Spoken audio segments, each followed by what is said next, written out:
माता की, भारत माता की।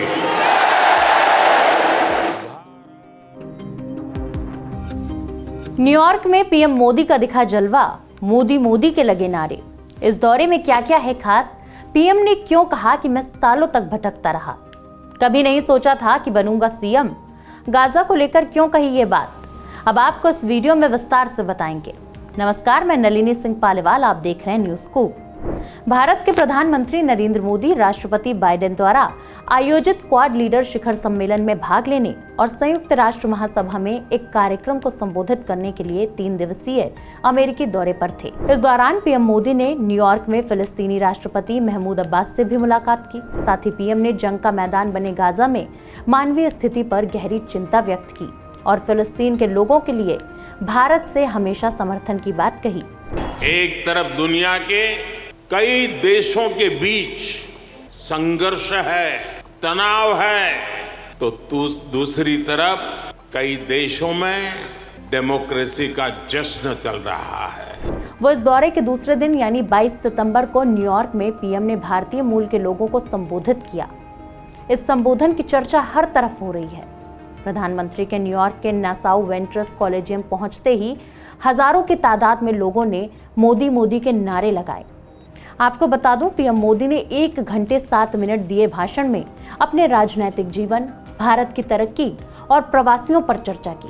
भारत में हुए ये इलेक्शन ह्यूमन हिस्ट्री के अब तक के सबसे बड़े चुनाव थे। ये तीसरे टर्म में हमें बहुत बड़े लक्ष्य साधने हैं। साथियों, मैं भारत का पहला प्रधानमंत्री हूं जिसका जन्म आजादी के बाद हुआ। जी हां, पीएम मोदी ने भाषण की शुरुआत में नमस्ते कहकर लोगों को अभिवादन किया और फिर कहा, अपना नमस्ते मल्टीनेशनल हो गया है, लोकल से ग्लोबल हो गया है। नियति ने मुझे राजनीति में पहुंचा दिया। मैंने कभी नहीं सोचा था कि एक दिन मैं मुख्यमंत्री बनूंगा। मेरे जीवन का एक हिस्सा ऐसा भी रहा जिसमें कई साल तक मैं देश में भटकता रहा। इस दौरान मुझे जहां खाना मिला मैंने खा लिया, जहां सोने को जगह मिली सो लिया। वो भी एक वक्त था जब मैंने कुछ और तय किया था, लेकिन नियति ने मुझे राजनीति में पहुंचा दिया। मैंने कभी सोचा ही नहीं था कि एक दिन मैं सीएम बनूंगा। जब बना तो सबसे ज्यादा समय तक रहने वाला सीएम बना। भारत दुनिया के सबसे युवा देशों में से एक है।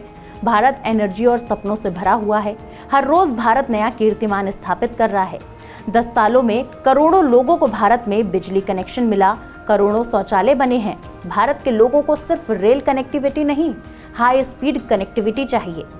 साथ ही इस मौके पर पीएम मोदी ने अपनी सरकार के काम गिनाते हुए कहा कि 2014 में भारत के सिर्फ 5 शहरों में मेट्रो थी, अब 23 शहरों में मेट्रो है।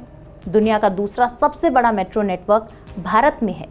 2014 में भारत के 70 शहरों में एयरपोर्ट थे और अब 140 से ज्यादा शहरों में एयरपोर्ट हैं।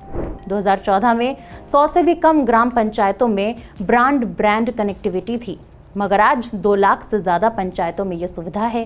पीएम मोदी ने अर्थव्यवस्था को लेकर अपनी बात रखते हुए कहा कि एक दशक में भारत 5वें नंबर की अर्थव्यवस्था बन गया।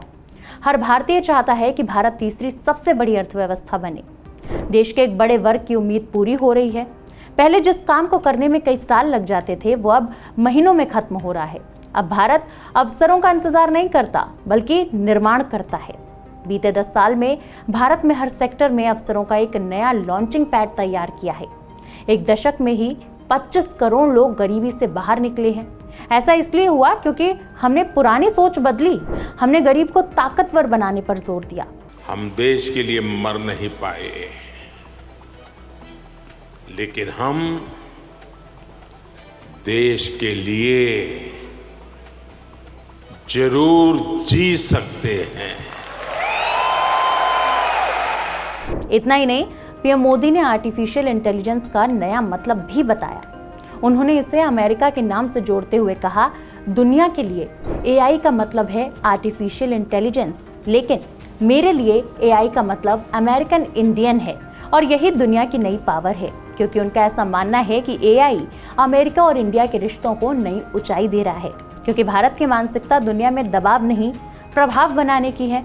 हम आग की तरह जलाने वाले नहीं, सूरज की तरह रोशनी देने वाले हैं। हम विश्व पर दबदबा नहीं बल्कि समृद्धि में सहयोग देना चाहते हैं। आपको एक शब्द याद रहेगा, पुष्प। मैं पुष्प को परिभाषित करता हूँ। Progressive Bharat, unstoppable Bharat, spiritual Bharat, humanity को, प्रॉस्पेरिटी को समर्पित भारत। पीएम मोदी का ये दौरा बेहद खास माना जा रहा है। अब देखना होगा कि इस दौरे से दोनों देशों के रिश्ते पर क्या प्रभाव पड़ता है। बाकी देश और दुनिया की तमाम खबरों के लिए जुड़े रहें न्यूज़ स्कूप से।